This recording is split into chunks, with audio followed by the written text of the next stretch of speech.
astrology school run by Maggie Kerr on the Gold Coast called Universal Astrology.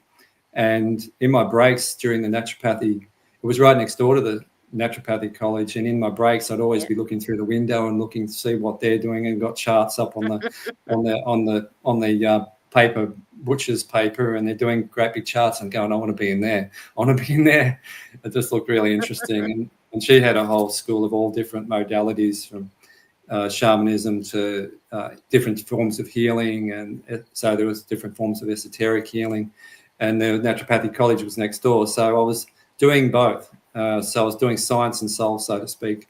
And when I finished naturopathy, I then started studying it more formally, and with Maggie. And then I would do courses with her every now and again in between work and study. And then probably about 15 years ago now, I was asked to do astrology charts, more paid astrology, and that was in health retreats. And so I started doing those, and that's where it started, and doing teachings, and so it's been going on since probably the last 15 years, doing more professional astrology, as I would call it. And how would you see that things have evolved in those years, those 15 years? Oh wow, yeah, that's a good question. It's yeah, well, even when we look at even the chart tonight, even relevant to the chart, like. You've got Neptune in Pisces, which moved into Pisces in about 2011. So the last 14, 15 years, we've had that Neptune in Pisces, which is coming to the end of the zodiac. So Pisces is the last sign of the zodiac, and we start in Aries. And that's a 165-year cycle. So if you can see the Neptune's fork down there on the chart, down there on the bottom left-hand corner, like about 7 o'clock. About 7 o'clock there is you'll see yes, I see it. Neptune there, and right beside it is Saturn, and they're both conjunct, or they're both combined, which intensifies that energy of the Pisces. And this is what's even at the moment, is we're really in this last degrees over this next 2 months, 2.5 months, of these two planets in the Pisces. So there's been a real spirituality, with the spirituality coming in a lot more with that Neptune in Pisces, because it hasn't been there really at this degree where it is now for 165 years. And if you think back to at the 1800s, we had spiritual renaissance, so to speak, around the 165 years ago. You had people like Madame Blavatsky, you had other mystics and leaders that were really turning tables and doing all sorts of mediumship. You had places like Lilydale in America, I believe, as well, where a lot of the spiritualist churches and mediumship and astrology and numerology and everything started to come out in the mystery schools, and not so hidden anymore, which was starting to be this cycle. And we're completing that cycle, and it's interesting, because we're moving more into the Aquarian energy now, out of the Piscean age, which is a 2,160-year cycle, so to speak, approximately. It's a bit nebulous about when that, which is a very good Neptunian word, nebulous about when the Aquarian age actually starts and the Pisces age finishes. But next year, these two planets, Neptune and Saturn, will be around the 20th of April, will be in Aries. And this is a whole new cycle, a 29-year cycle for Saturn, but a 165-year cycle through the zodiac with Neptune. So it's a real, I feel this time now is just a real, what I've noticed with your question, Priti, is that, to answer a long answer there, is that it's quite a, I mean, there's just so much coming out now. This is what we're talking about now, is becoming more mainstream. The old days of pop astrology, of just what's in the magazine or the newspaper, we're moving so much beyond that, and so many healing modalities. We're talking about land healing before with Jeff as well, and and just crystal healing work. And I've worked with crystals and crystal light beds and as well for years, and just the amazing technology that is just being suppressed to some or put aside. And we're seeing even because astronomy and astrology coming together, and there's a great podcast that Stefan Burns is really he talks about the space weather quite readily on YouTube, and he's bringing in the astrology, which is amazing to see that of science and spirit coming back together again, because it's been separated for so long. And its numerology was the father of numerology was Pythagoras, and yes. and the numbers were symbols. They had meanings, and the same as astrology. There's meanings in the symbols, and so 1 + 1 just didn't equal 2. The 1 and the 2 actually had a symbology, and it had a frequency and had an energy. And so everything's frequency, whether it's sound, music, numbers, these glyphs, these hieroglyphs that we use in astrology have a frequency. The planets have a frequency. We have a frequency.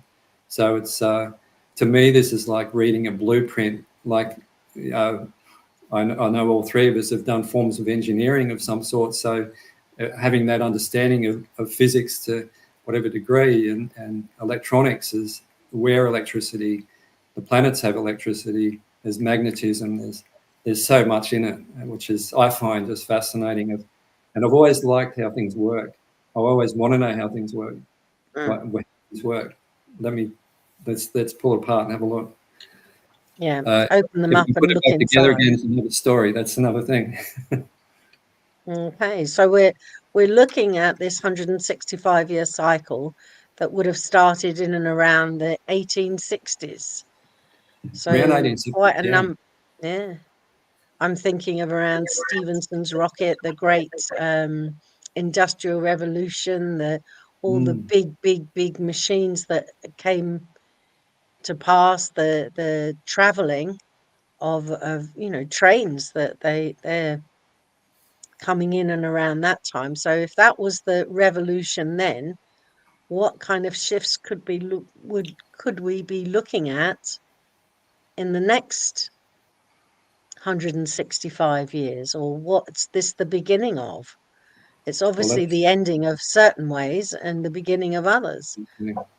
And definitely, I'm glad you mentioned that too, Priti, because like at the moment we're in and even for us personally, this Neptune and Saturn, we're really at a time for this next 2.5 months of really finishing off these last degrees of Pisces, and letting go of things we just don't want to move forward with. Because next year the planets are going to be moving a lot faster. The signs will be moving and staying permanently in key signs, and this is where we move over to Pluto, which has been in Aquarius since last November. It's been there now for a year, and the last time we had Pluto in Aquarius was in the 1700s, when we had the American Revolution and the French Revolution. So Pluto is up there on the right-hand side, on the left-hand side of the chart, and in Aquarius, 11 degrees. Yeah, at 1 degree. It's in the 12th house for this one, and it's been a fascinating journey because it's with this one.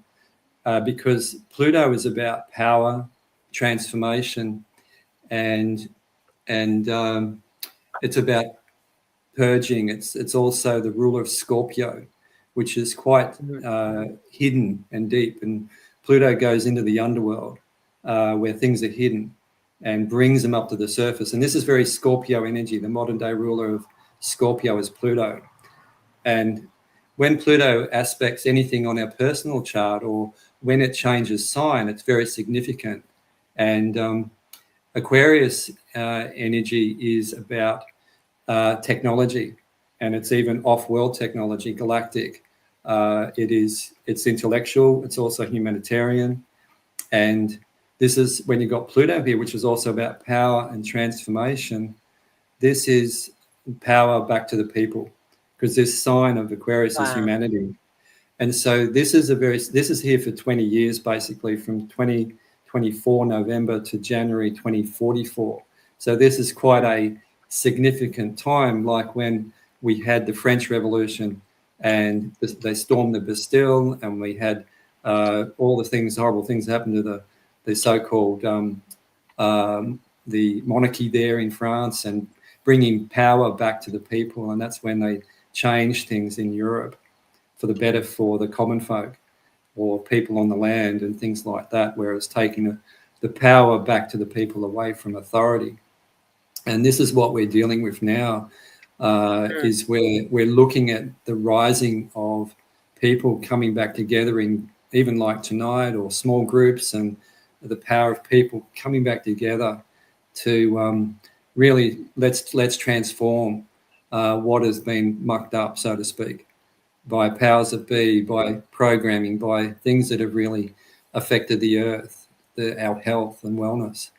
And so this is the start of a bigger picture, because we're moving into that 2,000 years of the Aquarian age.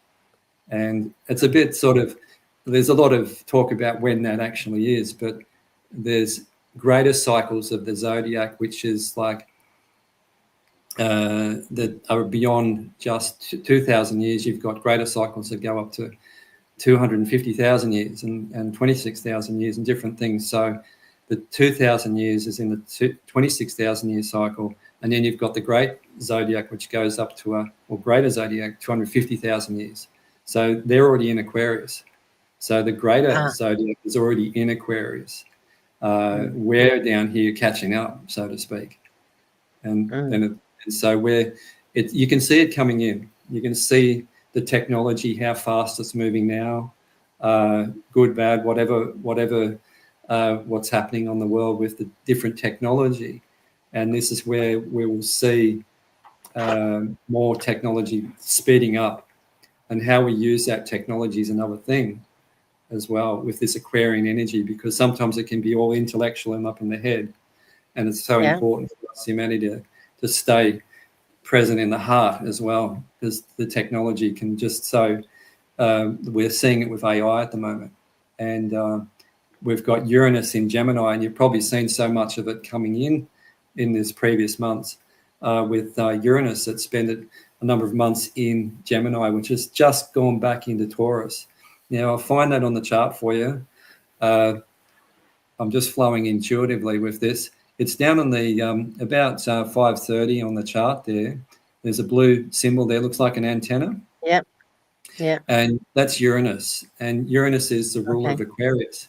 And that's been trine, which is 120 degrees to Pluto over these last few months, and it still is. And so that's also been in Gemini, which is about, and just as Uranus is about the great awakener. And it wakens things up. It awakens us up. When you ever get a Uranus transit, like a 42 years of age, they have a Uranus opposition. And Uranus has an 84-year cycle. It's like it can be a big change for people. Some people go, they're having a midlife crisis, but it's actually can be a midlife awakening, but it's put down as a crisis. People are looking back to where they've been, to where they want to move forward to, but it can be a crisis if it's hard to let go of the old and move forward and grow and evolve. And that's what this Uranian energy is about. But just coming back to that, it was in Gemini. It will go back into Gemini next April. And this is what's bringing in even more. Uranus is a communication planet, upper communication planet, more advanced type of communication, higher communication. And it's going to be fully in Gemini next year, moving forward until 2033. So we're going to see some very fast energy with these air signs, Gemini, as well as the Pluto, as well as the Neptune and Saturn moving into Aries. So you've got this fire and air, which is very fast energy. It's very masculine energy. And so it's like comes April next year, it's like hold on to your hats, strap yourself in and remember to breathe and keep your feet on the ground, because it's like there is a lot of energy going to be coming in. And we're going backwards at the moment with some of these planets. Some of these planets are in retrograde, which doesn't mean the planet has a engine, has a gearbox that it puts itself in reverse and goes backwards. Planets don't do that. That means that they're just slowing down compared to us on planet Earth. So they're just slowing down. They're not moving as fast, so to speak. But we're looking like we're moving faster. Retrograde motion is like if you're sitting in a train and you're moving forward, there's another train beside your footing moving forward, but that other train is going slower.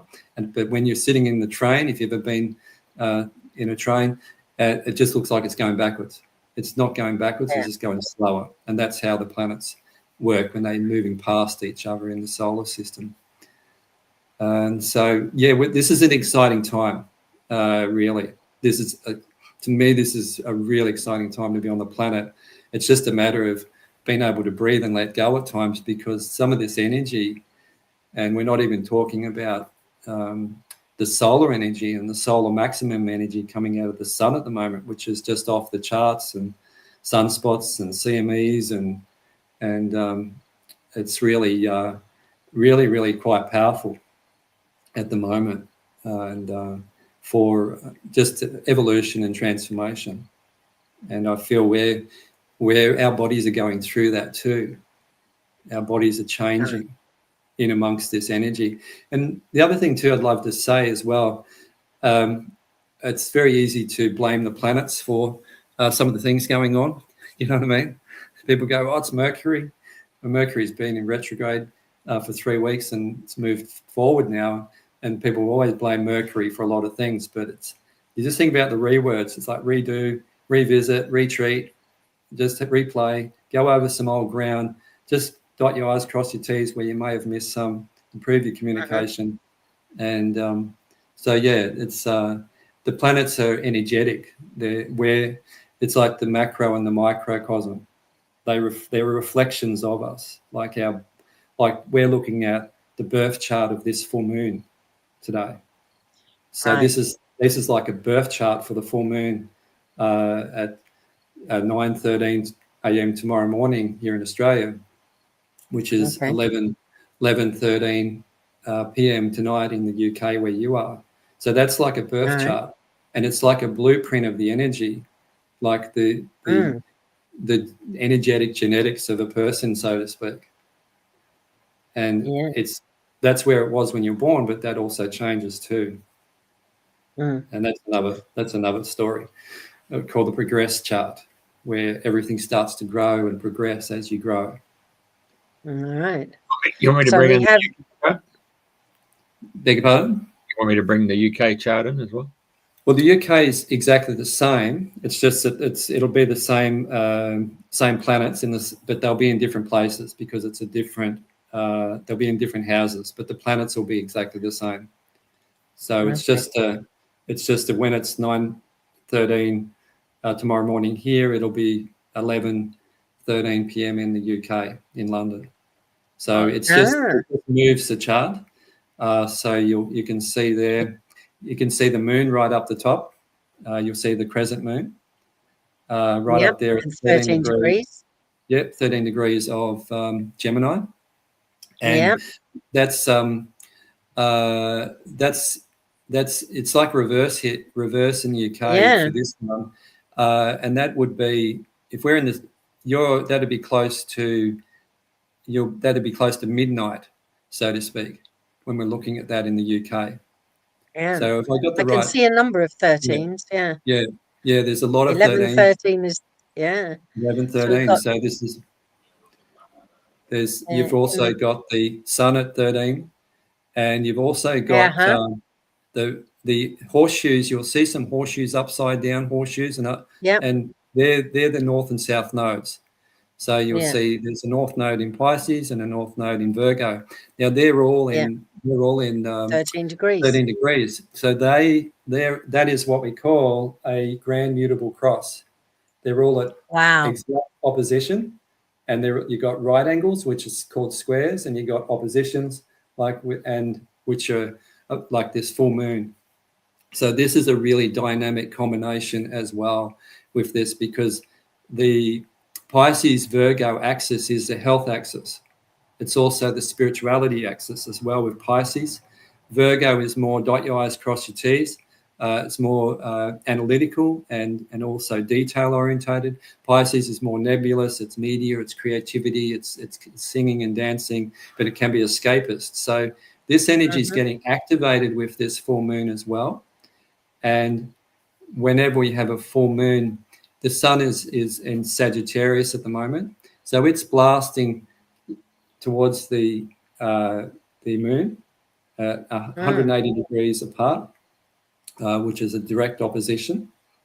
And it's blasting the moon, which reflects back to us like a mirror tenfold in esoteric astrology. So we get not just the moon's rays, we get the sun's rays reflecting back on us on the earth. And so this amplifies the energy of the Sagittarian energy, which is quite strong in this chart, because down there where you see the sun with the circle and the dot, which is like just a circle dot, you've also got Mars and Venus right beside that. So you've got three planets there in Sagittarius, also in opposition to the moon. So you've got Mars, which is drive and energy and passion, and you've got Venus, which is self-worth and value and relationships. So you've got Mars and Venus here, a lot about relationships. And Sagittarius energy is very much about truth, as well as philosophy, beliefs. It's foreign travel. So there's a lot about foreign travel. What's happened in the airlines recently? Gemini is local travel. Sagittarius is international travel. Sagittarius is foreign relations. Gemini is local relations, more national. It's everyday sort of routines. It's commerce locally.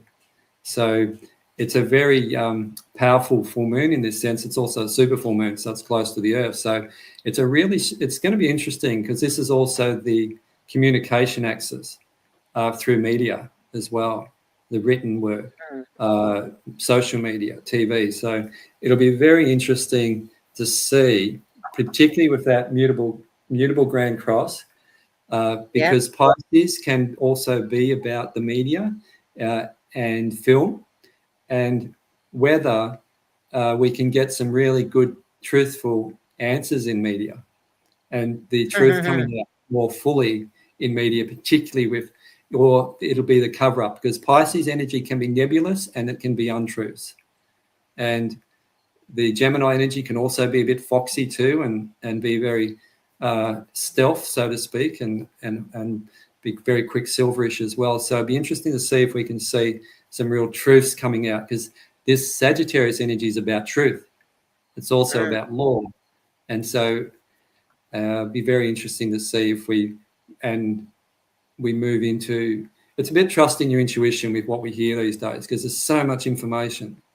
Gemini is about information. There's so much. It's overwhelming sometimes. I find it overwhelming, just the amount of information. It's like, I've just got to go down the road to the rainforest walk where I live, put my feet on the earth, which I do, hug a tree, talk to the birds, remember to breathe, and have some space, I there's just so much going on energetically. With people at the moment. I see this, and I've noticed it in the last week, that this build up of this full moon. It's not just building to Christmas. I can just see the energy and feel the energy with people at times. It's very scattery, and this is what this mutable cross can do. It's mutable is completion energy. It's finishing off things and communicating things, marketing things, selling things, trading things. So it'll be interesting to see what happens in the global stage with airlines, tariffs and trade, and international trade and communications and the media and things like that. So, yeah, watch this space. It's a good time to observe and see how this plays out. Wow. And so I see that, I see that Venus and Mars and the Sun, they're in the 4th house. So that's for today and the birth of what you were talking about. Yeah. Is there anything significant about it being in the 4th house?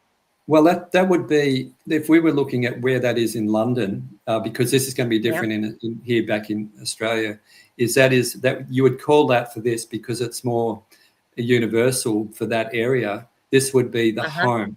This would be the country. So to me, that would be what's going on there in the UK, what's happening in the law, what's happening in the beliefs and philosophies of the people there, because the fourth house is home and family. Fourth house is, and I would call this the family of origin or the country there. And what is happening with the family? What is happening with the people? The relations, the relationships, the ancestry, because this is the house of ancestry, or the grandparents, the heritage, all of that sort of thing. So this will be interesting, what's going on with the communication with Venus and Mars there, that those two energies which are about relationships. So that's where I'd be looking and saying, well, what's going on internationally with England and other countries too with that Sagittarius energy. Interesting. And you just have to go watch GB News to see all the farmers are out in the streets because the others are not showing it. Where's this in Great Britain? Okay. Yeah, in London. Yeah, they're all turning up to Dowling Street, number 10 Dowling Street, isn't it? Tractors galore.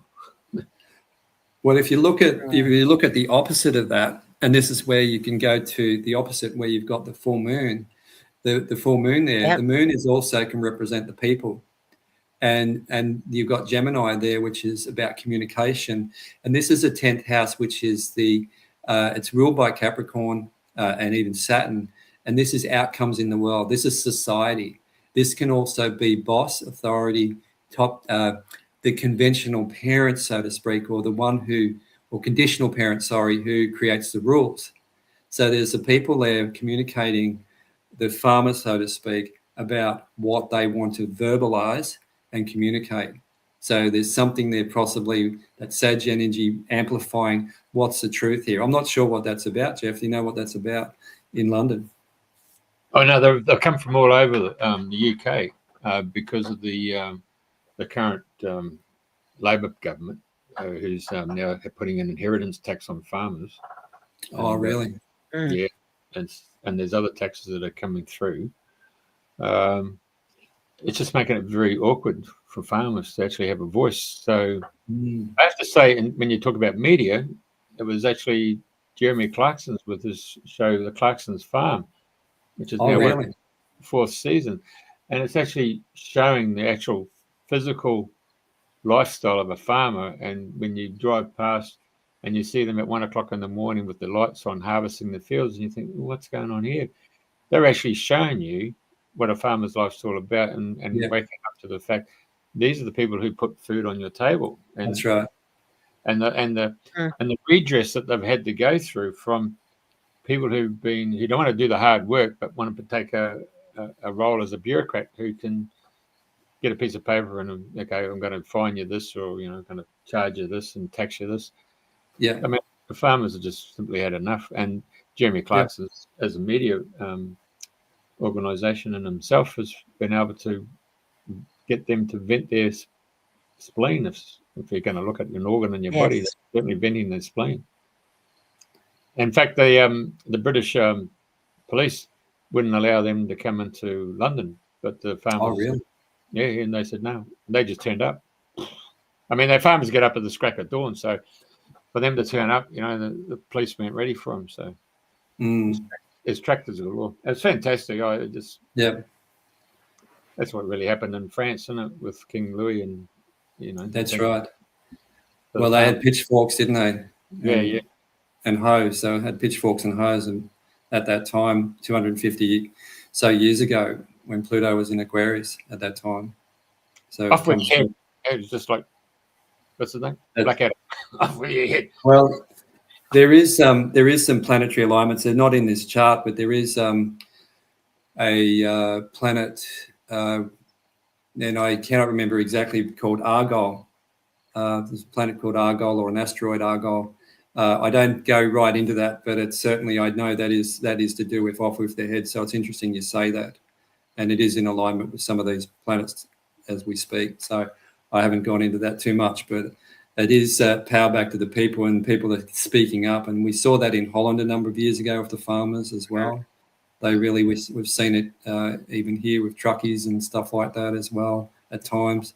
We're certainly, it's people, the power back to the people, and really these unfair sort of tariffs and taxes and whatever else, inheritance tax. And that's the fourth house, Jeffrey. Fourth house is the inheritance. It's about the family. It's about that's the family of origin. That's where like the family ancestry. So it's interesting. This is coming up at this time. Oh, a lot of them have been third, fourth, fifth generational farmers. Yeah. I mean, the young fella who's Caleb, who's on Clarkson's farm. I mean, he hasn't gone any further than bloody 10 miles out of his location until Clarkson, London, isn't it? Wow. I mean, real died in the heart, local people. They got their little. If you travel around England, there you hear all the different little accents and their little phrases. It's quite a potch. Anyway, it's a delightful country. Carry on, mate.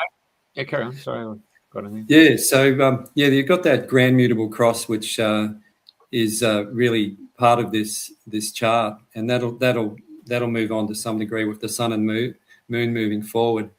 That north and south node. The north node is where we're moving towards as a collective. We all have that in our charts. In Indian or Vedic astrology, it'd be Ratu and Ketu, or the head of the dragon and tail of the dragon in different astrologies. And in different astrology, talk about that in positive and negative ways. But the north node, which is in Pisces, which is on the right-hand side of the chart with that horseshoe upside down there or upside, is where we're moving to as a collective. And we stay in those signs for about 18 months. Now, Pisces, that Pisces sign there is about your intuition and a new vision as well. And it's using the intuition more, feeling more, creativity more, visionary more. And this is what we've been so left brain, which is coming back to the Virgo, which is more left brain to some degree because it's ruled by Mercury. That doesn't mean all Virgos are left brain, but it's like there is that logic that we've been so used to using the mind instead of the intuition. And this is where we come back to Priti as well, where we were talking earlier about the goddess coming back, the feminine coming back. And this is where we're starting to bring in this balance now. And it's interesting, all these planets that we're talking about at the moment in these north and south nodes are at 13 degrees, which is there's astrology that has 13 signs, and that's been shifted. There's 13 full moons a year. It's the there's so much in that with the goddess, but it's also that looking at it in a bigger picture is balancing out the feminine energy again now with the masculine energy, because it's gone so far out of balance for such a long time, and we're grappling with that. We're trying to balance that, men and women. It's not about just what sex you are. It's that it's bringing in more of that balance, and this is really it's starting to. We can get so caught up in all the mental work and all the fancy shiny things like AI and things like that. But is it bringing in our intuition? Is it bringing in our wisdom instead of just more knowledge and heart? And this is where we're on that cusp. Do we go down that path where we're missing out on that heart-based intuitive feeling aspect in our lives as well, which the indigenous people of the lands had very strongly in the Celtic religions and the different indigenous religions around the world. And this is what it can be is also coming back, I feel strongly now, to bring in the balance. So this is an interesting time looking at this chart. The other thing, talking about more feeling and the emotions and feeling, and is it in this chart is a grand water trine as well. So those planets we spoke about earlier on, which are in Pisces also, just above that north node on the right-hand side is Saturn and Neptune in Pisces. Now, if you look at the chart, in the middle of the chart, you'll see blue triangle. You'll see a blue triangle, and that is 120 degrees down to the bottom of the chart. You've got Neptune there. Looks like it's got a horn and a round circle and a cross, and that's in Scorpio. You've got Black Moon Lilith also in Scorpio right there. And this is a grand water trine up onto the left-hand side of the chart at about 10:30 is Jupiter in Cancer. So this is a grand water trine, which is bringing in a flowing, more sensitive energy here. You've got Cancer there, Jupiter in Cancer. This can be about business, can be about family.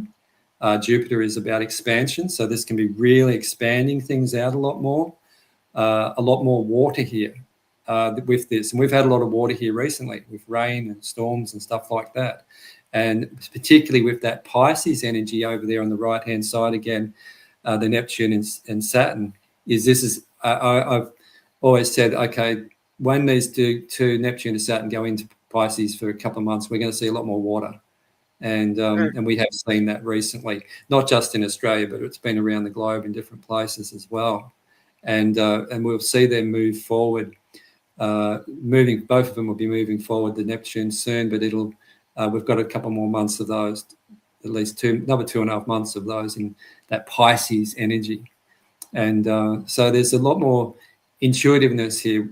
With that, where you're circling there at the moment there, Jeff, is you've got this Neptune, this Mercury and Black Moon Lilith.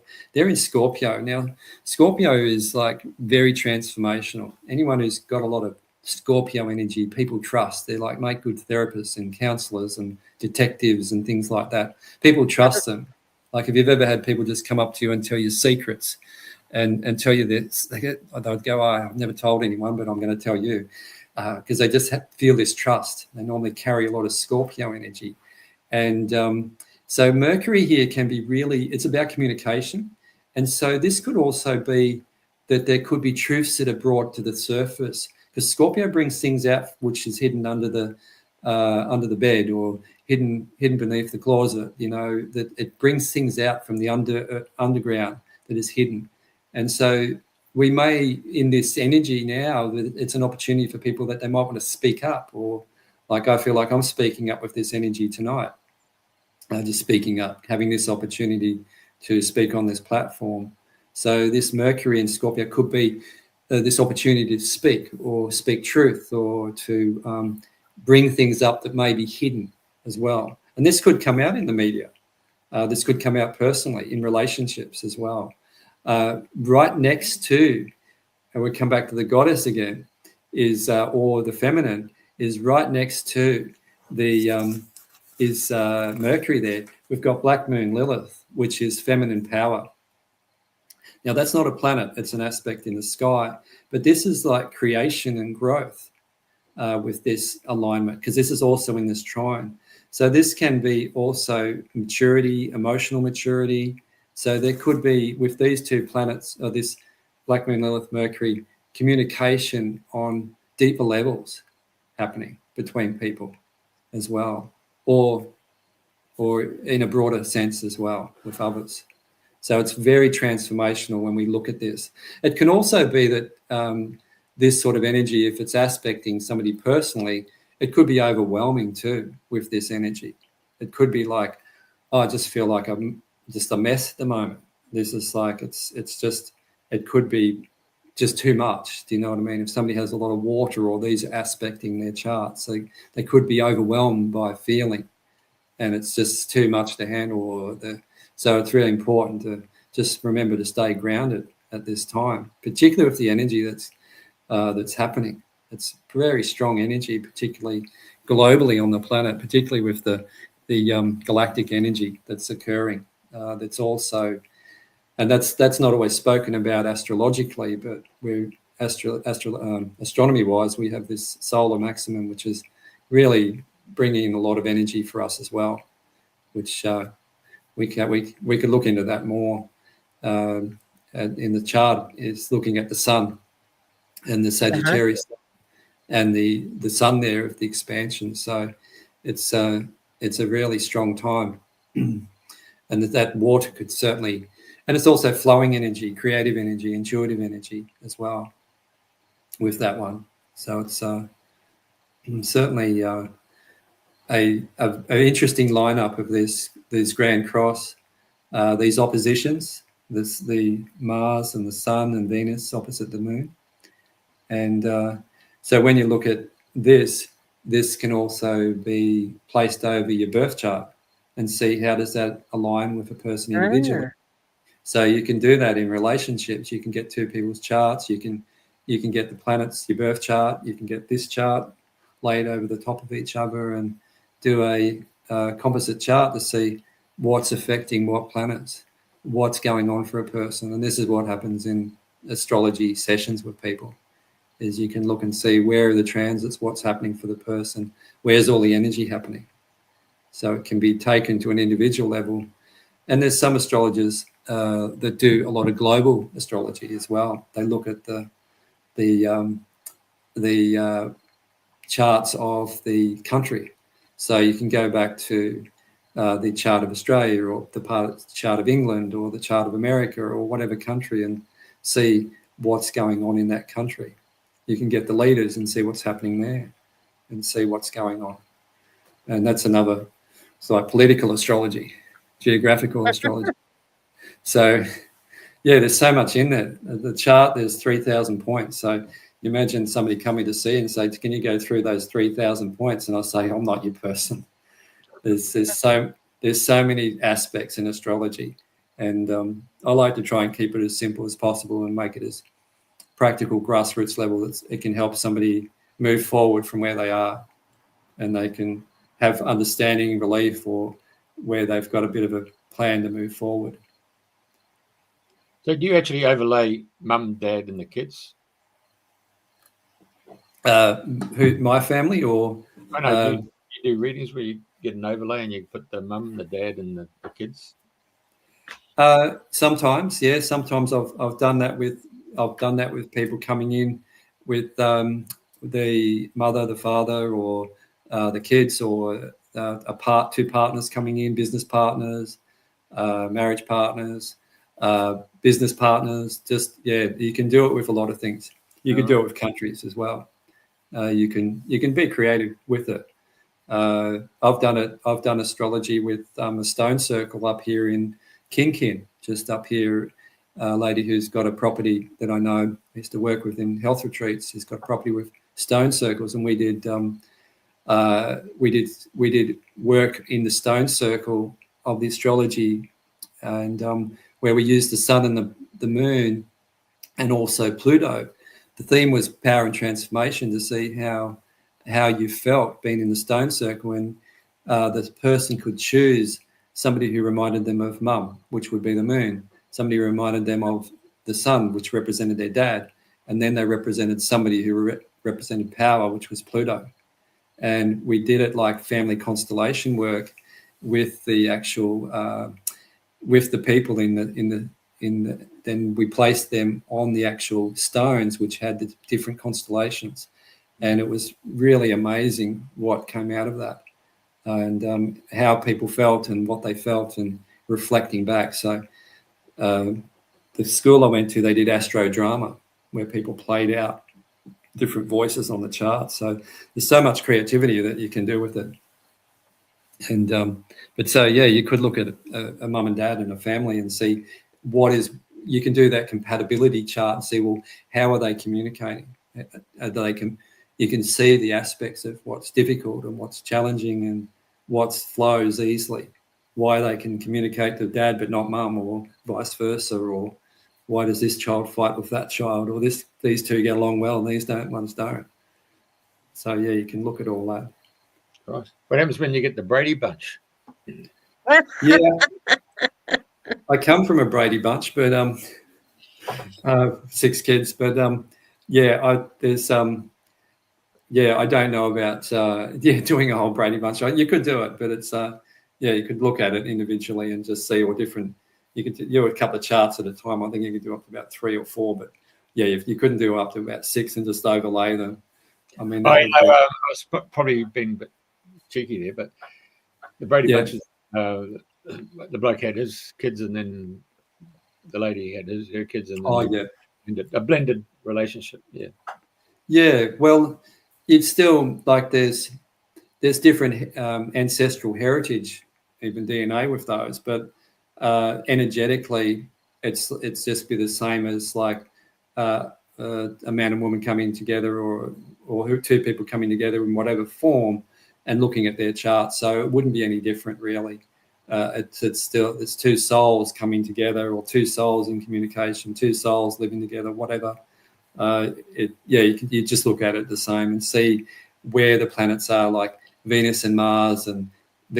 How do they relate? How does the moon and the sun relate? So you look at those sort of planets and see how do they flow, do they not flow, are they compatible, not compatible. You can see where the challenges are, where the ease flows are, and all of that as well. Which is you can do that with relationships, any sort of relationship. So you mentioned countries. So how do you sort of peg that? I mean, do you go back to when the Indigenous people arrived in Australia, or you talk about? Well, that's a good question, and most of the charts, like the American chart, for example, like if you're looking at America, for example, you'd look at, say, the 1770. So I think it's 1776 chart in Philadelphia, and I haven't got the time and exact dates on that. I think it was July 1776 or something. With Australia, it's the Commonwealth. We go back to, it was 1901. I'm pretty sure it was 1901. So that's the chart, and it wasn't like 1788 or 1770 when, say, Captain Cook came to Australia or sailed around Australia. The Indigenous would be harder to do when they first came to Australia, but that's the Indigenous have their own astrology. There's plenty of that symbology in their rock art. You can see Pleiades in Central Australia and Pleiades constellation in Western Australia. But you can just do whenever there is a certain date, and if there's something changed in that country, you can look at that date as well with the actual country. And that's like a birth chart for it. So when the Dutch came here and called Australia New Holland, is that a new date that you can work on, or you could? Dirk Hartog, was it? It came to one of the islands there in Western Australia and left a plaque there, and I believe there was probably even others before him too. I believe Portuguese as well, but that's one we do know of, is where he come to Western Australia. But that could be another one as well. But they don't use I don't see the 1771 of Captain Cook used very often. I'd normally see the 1901 chart done. That's what I've looked at. Oh, yeah, right.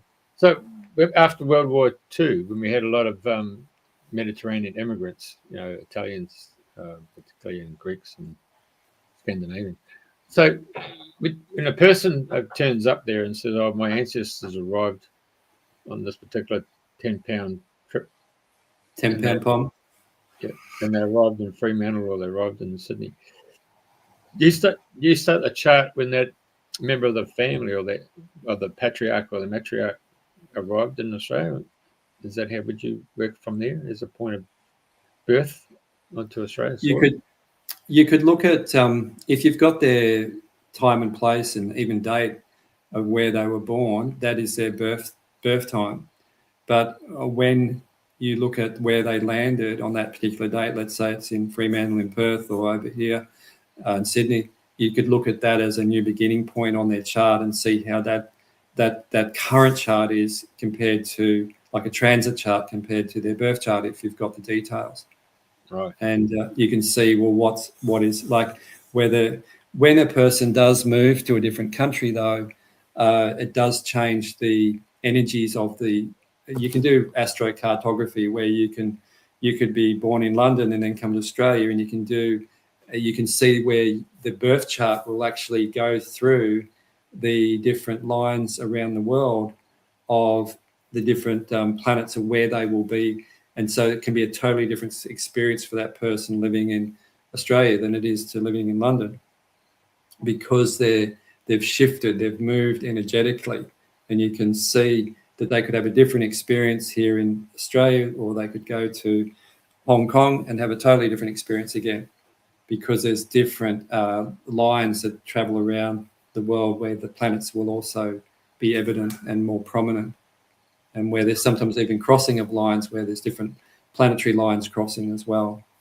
And so you can look at a few different things there, Jeffrey, where you could look at that as a new start date on the day they arrived, and see how that aspects to their natal chart.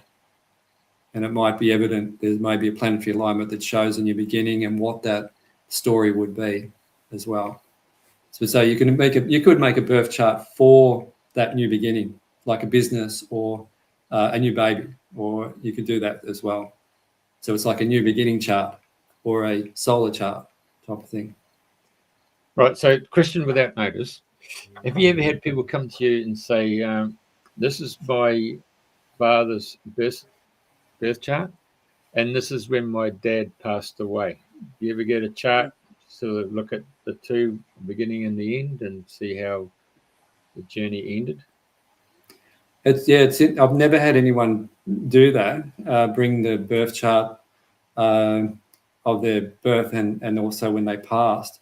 I have had people who in palliative care contact me and ask me to do their timing of when they're going to die. And they're in palliative care and they haven't got long to live, and they want to know when they want to die, when they're going to die. And that's a difficult position to be in. Yeah. Because it's so nebulous, and so you can look at the chart.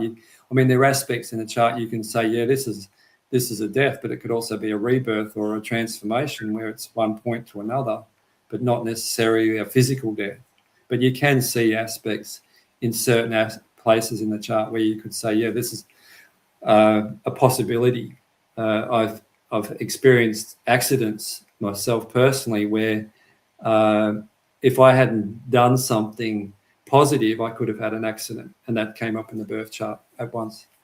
And so I had a osteo treatment, and I'll share this with you. I had an osteo treatment, and it released memory out of the cells so much that I had a flashback to when I was young and a particular accident, and I saw and felt what happened to some degree. And it was so strong, I ran out of the osteo clinic. The osteopath was running after me because he knew something had happened. He got me in the car park and grabbed me and brought me back in, settled me down.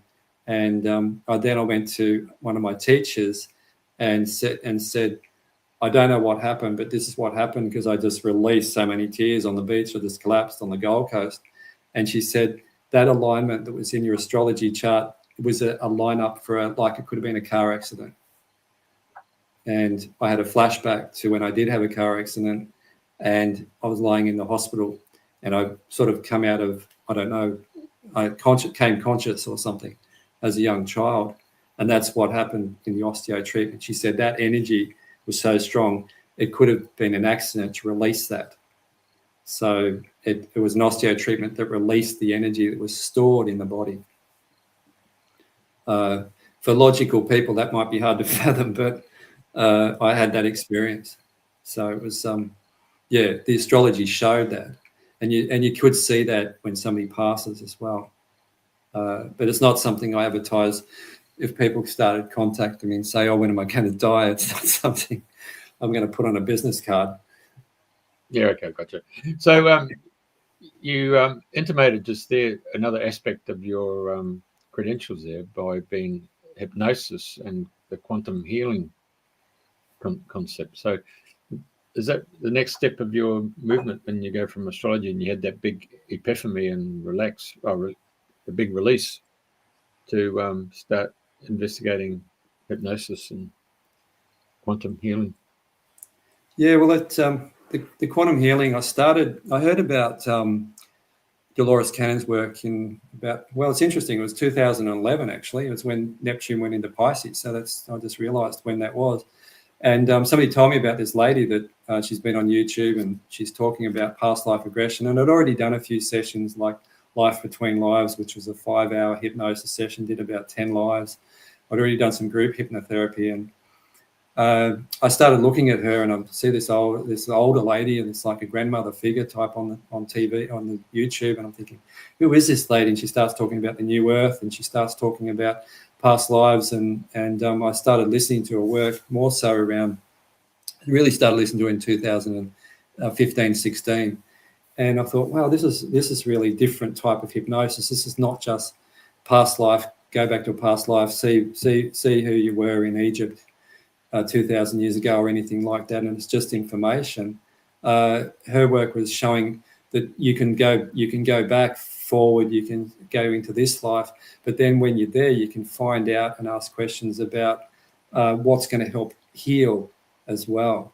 And as a naturopath and being in natural therapies, this interested me because you could use it as a therapeutic type of treatment, not just out of interest. I was Hiawatha in America and whatever, and it was more that we can find out information from this life, previous life, and I've seen people go into the future by themselves too and see events, and that can help them move forward, and that's what it's about, is going back. And so that's that. I started studying it in 2018, and Dolores had already passed then. I learned from her daughter and another lady, Susan Spooner, on the Gold Coast, Sydney actually, and did level 2, and then been doing practicing ever since and doing group work. But it's fascinating, Jeffrey, with what occurs for people, like the technique I was taught, how that can really assist, and sometimes it's amazing what people do see and experience. It certainly bends my logical mind. It's beyond just everyday linear timelines. It's like, as Dolores used to say, it bends your mind into a pretzel. I feel like a bag of pretzels with some of the things that I've seen and occur, and it just doesn't make linear or logical sense. But what the main thing is that those that really get something from it, and they're moving forward. That's what's really great to hear. And it's sometimes I think I've done the worst session ever, and people come back and said, "Oh, that changed my life, and that was the best thing." So I'm going, "Oh my God, I thought I was never going to see the person again." No, but yeah, it's amazing. So it's never, even it's out of my control sometimes of how these sort of things can move somebody forward. And just holding the space and having good intent and allowing that person to go into those places can be quite remarkable. So the CIA haven't knocked on your door for remote viewing? Not at the moment anyway, but I'll let you know. If you don't hear from me again, you'll... I know people have talked about stuff like that and have had different experiences, but no. Just been flippant there. I don't know if they've tried to take me out a few times either, but that's I've been too elusive. I'm a Gemini. Right. Oh, right, she said. I noticed in one of the charts there's some empty houses. Does that have any significance? Is that somewhere where it's nice and quiet and there's nothing going on? Like we've got the second house and the 6th house for today, the birth of the... Yeah, that's a good one, Priti. When people are having their charts done, they go, "Oh, there's nothing in my relationship house. Oh, there's nothing in my career house." It's like, oh, what does that mean? It's like, no, you look at the sign that's on the house cusp. So, excuse me, if you're looking at the second house, the second house. You'll see on the cusp there is the scales, or the Libra, or the Omega symbol. Yes. And that's the Libra. So when you're looking at the second house, that's a house ruled by Venus. It's the house of self-worth and value, very Taurian type elements, resources, how you earn your money, self-worth, value, all those nice things, creature comforts. And it's got Libra there, which is also ruled by Venus. So that would be, for this chart, that would be the area that that would be the symbol, the sign we would look at is Libra. That Libra is also on the third house cusp as well. So it does move over 2 houses there. And it does have a theme there in the third house, which is the house of siblings. So if there's no planets there, you look at the cusp of the house. And if, let's say, you've got the moon traveling through there, is transiting through there, like you can see where the moon is today, then when the moon gets to Libra, that's empty. That would be moving down there, and the moon would be aspecting that area. Or another planet that could be like Pluto, that's moving through there. Let's say it was in Libra, could be moving there. It may be in that house for 20 years. So it's having a transformational effect in that area. The moon moves signs every 2.5 days. So it moves pretty fast. It doesn't sit around in like Gemini, but Friday night into Saturday, it'll be going into Cancer. So over the weekend, it'll probably be in Cancer. So it's moving through signs pretty quickly. But other planets can be then having an effect. Uranus could be, there's a lot of evolvement in that house.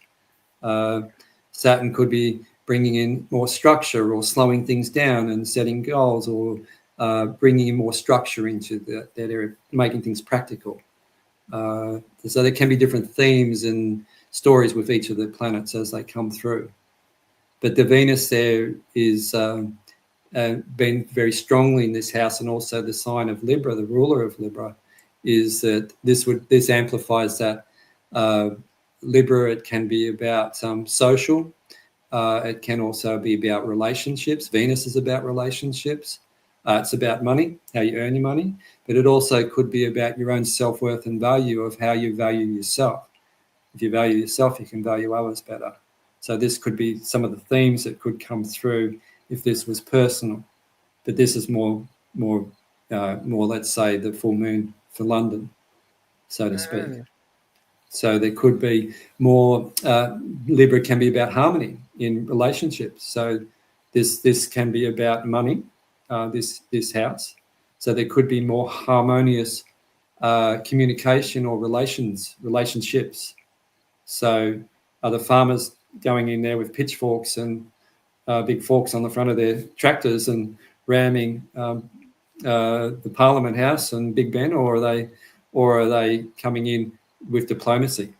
That's where because Libra also rules law as well. Yeah. Like Sagittarius also comes into law. So that would be interesting, how negotiations, if what's been spoken there as well. So it'd be interesting to see what's going on. The Belgian farmers and the French farmers, they had tankers filled up with manure, liquid manure. Oh, that's right. Yeah. Gave them a great spray. That's right. Yeah, I remember that. Yeah. I think you could say negotiations had broken down then, and it was more like action. Yeah, Speaks louder than words. Yeah, I could call that another name. That one. It's coming from the country. That's certainly not wouldn't be very pleasant. Yeah.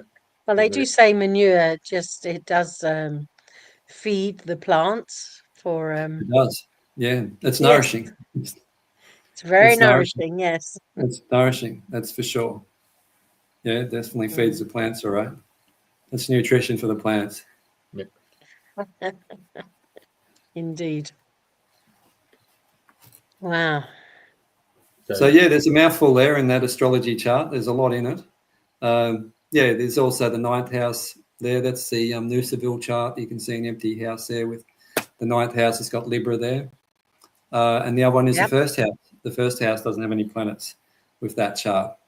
So you look at the cusp. You've got Aquarius, so it's Aquarius rising on the cusp, and that is also the ascendant or rising sign on the far left-hand end of that chart is Aquarius.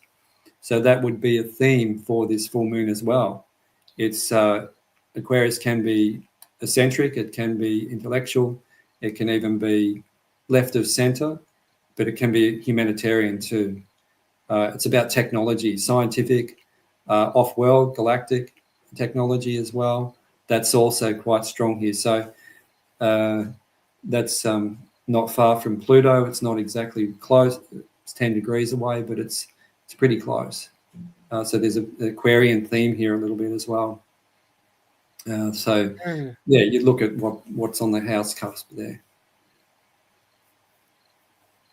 So can we just go through, so for people watching for the first time and looking at astrology, can we just go around the circumference here and name all these different Yeah, if you point to them there, Jeffrey, I can just say what symbol and also what sign they're in, or what planet and what sign.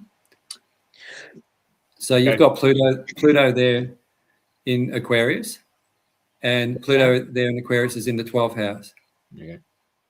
You've got Mars at 22 degrees of Sagittarius in the 11th house.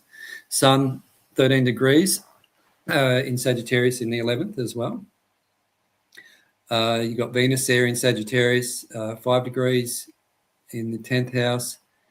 You've got Black Moon Lilith there in Scorpio, 28 degrees, 10th house. You've got Mercury there in Scorpio, 22 degrees in the 10th house. And so you've got Mercury. That's the south node there in Virgo. South node in Virgo, the horseshoe shape there in Virgo. So that's the past, that one, in the 8th house. And then we come down, we have Selena there in Leo in the 7th house. This symbol just here with the cross is the part of fortune. The part of fortune is a calculation made up of the sun, the moon, and also the rising sign in Leo in the 6th house. And then we have Jupiter in Cancer in the 6th house. And we then go down to moon at 13 degrees of Gemini in the 5th house. We've got Sedna at 1 degree Gemini in the 4th house. That's a very outer planet in the Kuiper Belt object, that one. And then we have Uranus there in Taurus, 28 degrees in the 4th. And the next we have Eris, the sister of Mars, or Aries, in Eris in Aries in the 3rd house, next to Chiron in Aries in the 3rd house, right beside it, 2 degrees apart. So they're both conjunct. And we then go to Neptune. We've got Neptune there in Pisces in the 2nd house, and Saturn in Pisces in the 2nd house. And then we finish there with the North Node in Pisces in the 2nd house. Right. So a quick run around the chart. Yeah, very good. Good.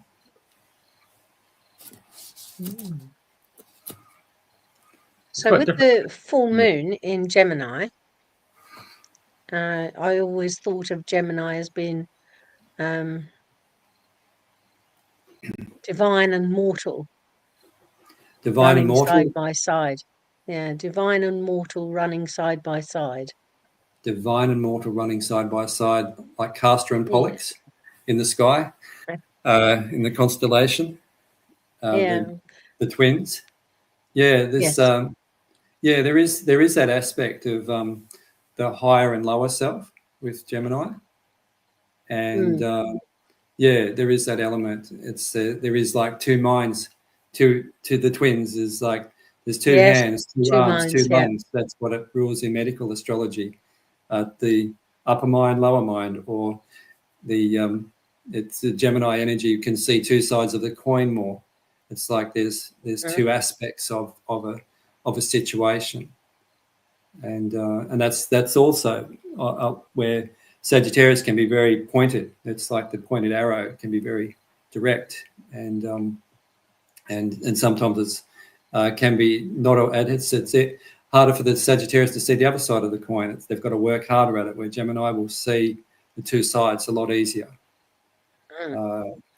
And sometimes that can create a bit of confusion too. Which way will I go here? That's the Gemini. Up, down, sideways, this way. Yeah. And that's where it's. But yeah, that's certainly. The moon is when we look at a person's chart, the moon can be their soul and their PhD of where they've been before. And that's where we always look at the moon. This is more evolutionary astrology, is the past lives, the experience of the soul, what they have learnt in previous lifetimes. And you can also look at the South Node, you can look at Pluto as well, or 12th house also. And so the moon is like the soul, but it can also represent the people as well in like a full moon chart. This represents the people, and it's about communication. Yeah. In this chart. So I'm looking at all the title that you've given it, Super Full Moon in Gemini, and all these different aspects that are probably just a fraction of what's actually going on. Is there something in there that you could just surmise that very simply is the biggest message that you see hidden within all the complexity? I feel it's like when I look at this chart, what stands out to me is truth. Truth. That's just, if I could put it in that simple word of truth. And that I bring the attention back to the sun in Sagittarius at 13 degrees and the Venus there and Mars on the other side. Truth in communication, truth in relationships, truth in law. That's where I would. It's also about what do we believe? What do we intuit? What do we trust? Do we trust ourselves and our intuition? Do we trust what we hear is truth? And so there's other aspects that can also bring in that intuitive element too. But to me, it's when I look at that chart, I look at it with that Sagittarius energy. I'd say truth. Wow. That would be where I would leave it. Yeah. Yeah. And it begs the question from me, what is truth? No, that's a good question. That's a very good question, is what is truth and what is your truth and someone else's truth? Yeah. It's is it an individual? Yeah. Yeah.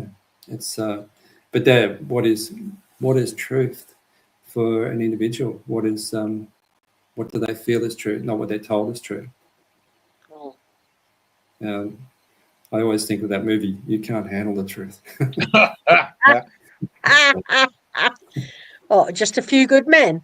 Yeah, a few good men and women. Yeah. You know, I think that with the AI, I mean, I've seen some young ladies there go on their mobile phone and they're asking ChatGPT some really interesting probing questions. And it's like GPT seems to scour the whole internet interface with whatever content's been placed up there, and it's bringing out some amazing behind the scenes or behind the curtains, a bit like Wizard of Oz when Toto finds the bloody bloke behind the bloody curtain, isn't it? Yeah, so so there's some very forward-thinking young, and they have been young girls been asking some really, really out there questions. Yeah, I mean, they've really taken the Vatican a bit of a hammering. That's all there. Yeah. Yeah, it's an interesting area. The whole AI area. It's gathering information from so many sources, and it's I'm seeing people use it a lot now in many ways, from writing astrology posts to, but even using it like their own personal counselor as well, and setting up like their own individual. And this is this sort of Aquarian energy where it's we're moving into a whole new world of where it's that connection with people is are we losing touch with so much social media and so much of things online and AI? That connection to other humans, where you can actually physically touch them, is what is happening there with our society. Are we losing touch with each other to some degree with this new whole AI? And my concerns would be is losing a sense of our own connection and our own trusting our own intuition with this technology. I could see that the technology could be used in great ways, but I can also see that it could be used in others too. Use the force, Luke. Use the force, Luke. Hey, yeah, yeah, exactly. Yeah. Wow. It's a big topic, isn't it? And but it's certainly I've seen people use it in different ways, and it's a very nebulous type of energy at the moment, I think, with it, of where is information coming from. Some people are saying some of the information, and when they fact check it, it's not correct. If somebody's is an expert on something, and then they look at it and go, no, it's not spitting out the exact information. It's mistakes that can be made. If somebody's taking that as truth, well, it's. I mean, at the end of the day, humanity, our age, has been Dick Tracy and his wristwatch, and then of course Star Trek. Computer. Talking to the computer, and so we've had this sort of internal programming that the computer would be running the spaceship or starship, doing diagnostics. Yeah. And of course, they're going around with their little, what we would consider to be iPads, the tricorder and all that stuff. So yeah, the imagery's already been out. They have, haven't they? Yeah, for a long time. Yeah. Yes. And I can see I see there can be some benefits in that as well. Or James Cameron's Terminator movies. With AI. Perhaps there's some common denominators when it comes to truth.